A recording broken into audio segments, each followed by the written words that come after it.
Salve os irmãos em Cristo, com a paz do Senhor. Bem-vindo a mais uma pré-aula em nosso EBD Online. Hoje comentando mais uma vez a lição de adolescentes, 13 a 14 anos. Hoje a lição de número 8, lição que tem por título o segundo diário de viagem. Os objetivos geral de nossa lição é apresentar uma visão panorâmica das conexões que Paulo fez com diversas pessoas, explicar o desenvolvimento da obra de Deus em Filipos, Tessalônica e Bereia e conscientizar que o discípulo de Jesus deve manter a sua fidelidade a Deus mesmo enfrentando tribulações. Sempre sugerindo ao querido professor que fique atento aos subsídios da lição como o Ei Professor, o ponto de partida e os auxílios didáticos, teológicos que vai por toda a lição. Pois bem, sempre também lendo o devocional, a leitura de segunda a sábado e sempre fazendo a leitura bíblica com os alunos em sua classe. O primeiro ponto da lição tem por título o encontro com novas pessoas. Estudamos em lições anteriores que houve uma desavença entre Paulo e Barnabé em virtude de Marcos, o João Marcos. Barnabé queria levá-lo, mas Paulo foi contra levá-lo nesta segunda viagem. Então Paulo agora segue com Silas para a segunda viagem e, por outro lado, Barnabé segue com João Marcos. Então, um encontro com novas pessoas. Um destaque importante nesta segunda viagem são as pessoas que Paulo foi conhecendo ao longo do trajeto. Ele tinha amor pelas almas e dedicava tempo às pessoas para que conhecessem a Jesus. Por exemplo, em Derbe e Listra, Paulo convida Timóteo para segui-lo junto com eles nesta segunda viagem. E mais tarde, Timóteo se torna um grande líder da igreja. Também na cidade de Lídia, ele encontra a vendedora de púrpura por nome Lídia. Então, eu tenho aqui essa Bíblia como sugestão de leitura, de aquisição para os amados irmãos. A Bíblia da Escola Bíblica é uma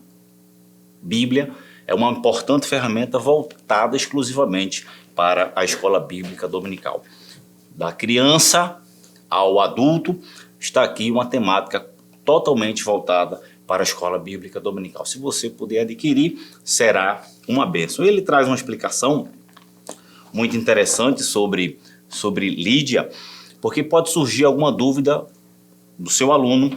Ela era vendedora de púrpura. Então diz aqui, olha, a cidade de Tiatira, uma importante província da Ásia, conhecida pelas suas telas tingidas de púrpura.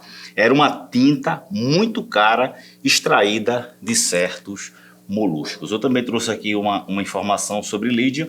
Era uma comerciante rica e influente e ela vendia artigos tingidos de púrpura, uma cor muito apreciada e, como eu falei aqui na Bíblia, da escola bíblica, era uma tinta que era extraída de certos moluscos. Então fica aí essa referência para você trazer em sala de aula. Também nessa segunda viagem ele conheceu Jasão, que lhe deu hospedagem, que foi um grande amigo na obra missionária. Também conheceu o casal Dionísio e Damares em Atenas. Também conheceu o casal Priscila e Áquila, que foi uma grande bênção. Todos eles na vida de Paulo, na vida de Silas, nessa sua segunda viagem missionária. Você também pode estar explicando para os seus alunos que naquela época a igreja não tinha a estrutura missionária que se tem hoje.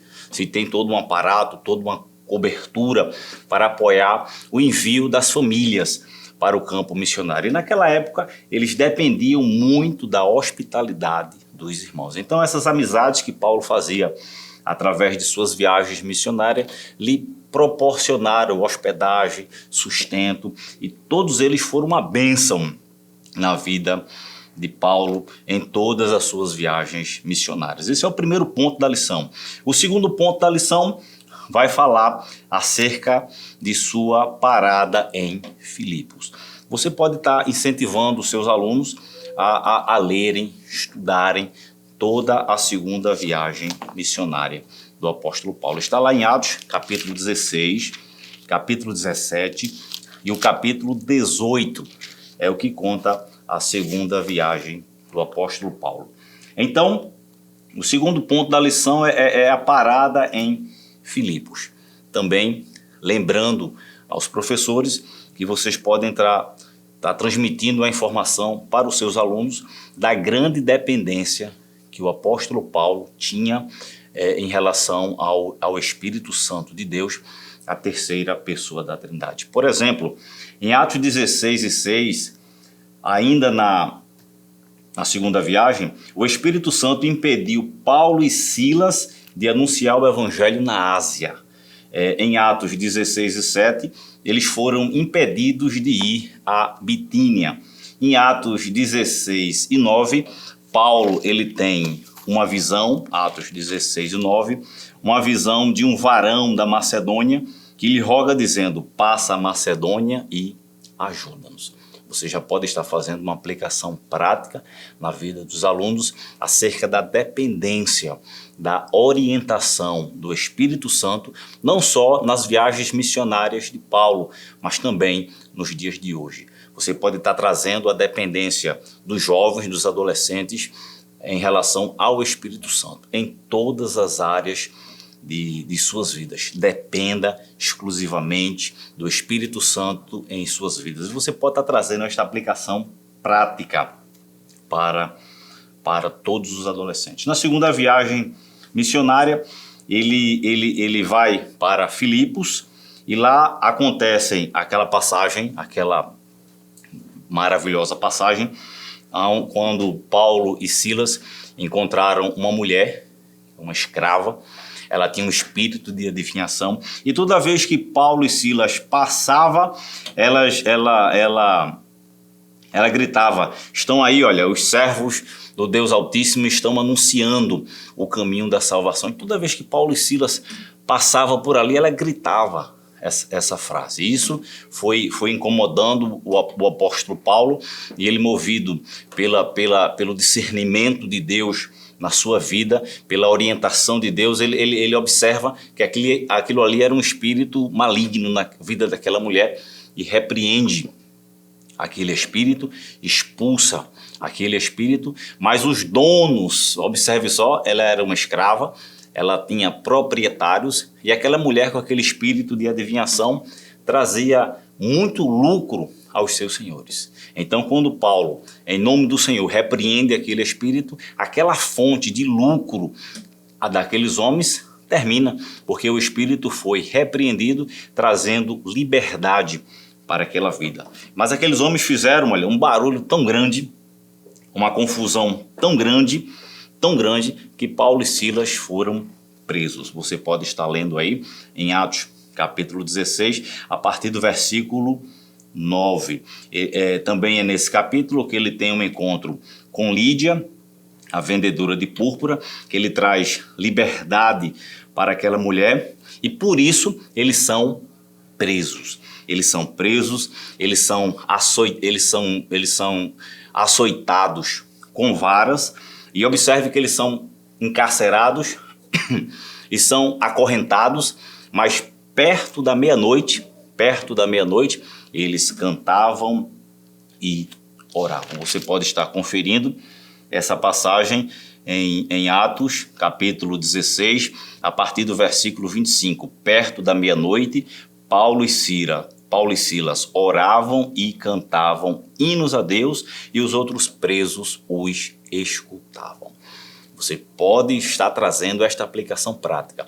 Observe que eles em vez de reclamar, murmurar, se lamentar pelo sofrimento físico, moral que eles enfrentavam. Eles estavam presos, encarcerados, acorrentados, mas eles louvavam a Deus, eles oravam a Deus pela sua bondade, pela sua misericórdia. E enquanto eles louvavam a Deus, perto da meia-noite, os outros presos os escutavam. E de repente sobreveio um tão grande terremoto que os alicerces do cárcere se moveram e logo se abriram todas as portas e foram soltas todas as prisões. O carcereiro, quando vê tudo aquilo ali, as portas abertas, as cadeias abertas, disse consigo mesmo: todos fugiram. E quando ele pega a espada para tirar sua própria vida, Paulo diz: não faças nenhum mal, porque todos estamos aqui. E aquele homem, ele trêmulo, se prostra diante de Paulo e Silas e pergunta: o que é necessário para que eu seja salvo? E Paulo, ele diz aquela célebre frase: crê no Senhor Jesus Cristo e será salvo tu e a tua casa. Então, Paulo agora vai para a casa dele e lá ele prega o evangelho para todos de sua casa. Versículo 33 do capítulo 16 diz assim: tomando-os eles consigo naquela mesma hora da noite, lavou-lhe os vergões e logo foi batizado ele e todos os seus. Observe a grandeza de Deus. A partir da libertação daquela mulher, eles foram presos, açoitados, foram grandemente envergonhados, mas perto da meia-noite eles louvavam a Deus, eles oravam ao Senhor e engrandeciam o nome do Senhor. E Deus enviou um grande terremoto, abriu todas as prisões, quebraram-se todas as correntes, aquele carcereiro foi impactado pelo poder da palavra, os presos que estavam com Paulo, a Bíblia não registra, mas eu creio que eles não tiveram força nem para fugir, porque a providência de Deus, o poder de Deus, eles também foram impactados pela palavra doce do Evangelho. Então, os da sua casa, do carcereiro, também todos são libertos para a glória do nome de Jesus. Observe o trabalhar de Deus e você pode estar trazendo esta aplicação na vida dos irmãos. Então, o segundo ponto termina assim: você consegue imaginar uma situação dessas? Paulo e Silas eram sensíveis à voz de Deus e perceberam que havia um propósito divino naquela visão. O que parecia ser uma dificuldade tornou-se uma bênção. Então, no terceiro ponto, vai falar acerca da parada de Paulo em Tessalônica. Paulo também vai para Tessalônica, depois de sair de Filipos, e lá também prega o evangelho, muitos se convertem a Cristo, mas houve um alvoroço muito grande, perturbadores da ordem pública estavam ali, judeus, incomodados com aquela obra, e promove uma grande perturbação, e Paulo, ele é enviado, ele foge para Bereia, mas lá em Bereia, a Bíblia vai dizer que os irmãos em Bereia, eles foram mais nobres do que os de Tessalônica. E uma aplicação interessante: enquanto Paulo e Silas pregavam, os de Bereia estavam assim, com as escrituras abertas, conferindo o que Paulo e Silas estavam dizendo. Você também pode trazer uma aplicação prática sobre isso, sobre o dever, a bênção que é ler, estudar, pesquisar as Sagradas Escrituras. Então, quando o povo de Tessalônica soube da grande obra entre os crentes em Bereia, foram para lá fazer também a mesma bagunça. E de lá eles vão para a lição, ela conclui em Bereia, mas você pode também estar pesquisando, estudando com seus alunos, que depois de Bereia ele vai para Atenas, e lá ele faz aquele belo discurso no Areópago, na tribuna dos sábios. Ele ainda vai para Corinto e para Éfeso, concluindo assim a sua segunda viagem missionária, viu? Que Deus abençoe, que Deus recompense você com ricas bênçãos dos céus. Lá na escola, na EBD, em Garaçu Centro, nós temos lá uma classe de adolescentes, as professoras Nieline e Vanessa têm feito um belíssimo trabalho, trazendo livros, Bíblias, uma caixa de chocolate, promovendo desafios bíblicos com os adolescentes. Elas imprimiram os mapas das 3 viagens missionárias, está exposto lá em um quadro. Então, um trabalho muito belíssimo que você pode também estar fazendo na classe dos adolescentes. Viu? Que Deus te abençoe. Se você ainda não é inscrito no canal oficial da igreja, inscreva-se, que é a ADALP Oficial, ative os sininhos para notificação, curta, comente e compartilhe esta programação tão abençoada para que vidas sejam abençoadas pelo poder, da palavra de Deus. Deus te abençoe. Até o próximo encontro, em nome de Jesus. Que o conhecimento é capaz de mudar a vida de quem lê, a gente já sabe. E que livro você pode comprar em qualquer livraria. Mas nós transformamos 100% do nosso lucro em mudança de vidas, através da ação social, evangelismo e missões. Ao adquirir qualquer um de nossos produtos, seja presencial ou à distância, você está investindo em alguém. Na próxima vez que você for comprar livros ou artigos evangélicos, não vá em qualquer lugar. Vá na Livraria Arca Missionária. Uma nova história começa quando você compra aqui.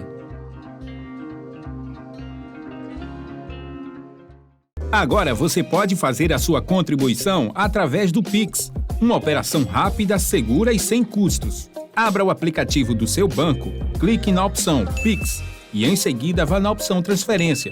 Depois é só digitar nossa chave Pix, que pode ser o nosso CNPJ, 11 120 490 0001 86.